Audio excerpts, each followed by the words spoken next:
بسم اللہ الرحمن الرحیم۔ السلام علیکم۔ ایک مرتبہ حضرت عمر رسول اکرم کی خدمت میں پہنچے تاکہ ان حضرت سے ملاقات کریں۔ وہ کہتے ہیں کہ وہاں ایک حبشی دربان موجود تھا اور ان حضرت نے اسے حکم دے رکھا تھا کہ کسی کو اندر نہ آنے دیں۔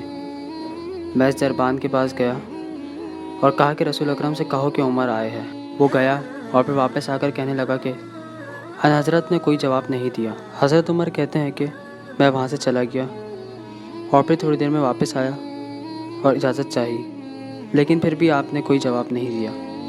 میں پھر چلا گیا اور تیسری مرتبہ واپس آیا۔ اس مرتبہ رسول اکرم نے مجھے اندر آنے کی اجازت دے دی۔ میں اندر گیا اور دیکھا کہ رسول اکرم کمرے میں کھجور کے پتوں کی بنی ہوئی چٹائی پر لیٹے ہوئے ہیں اور اس چٹائی کی وجہ سے آپ کے بدن پر نشانات پڑ گئے ہیں۔ یہ دیکھ کر مجھے دکھ ہوا اور میں نے عرض کیا کہ آپ کی یہ حالت کیوں ہے؟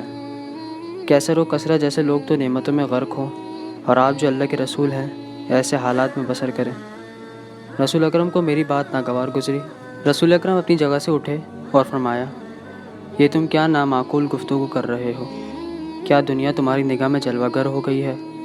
کیا تم یہ سمجھتے ہو کہ ان چیزوں کا نہ ہونا میرے لیے محرومی کا سبب ہے اور ان چیزوں کی موجودگی ان کے نعمت کی دلیل ہے؟ خدا کی قسم یہ سب چیزیں مسلمانوں کو نصیب ہوں گی اور یہ کسی کے لیے فخر کی بات نہیں ہے۔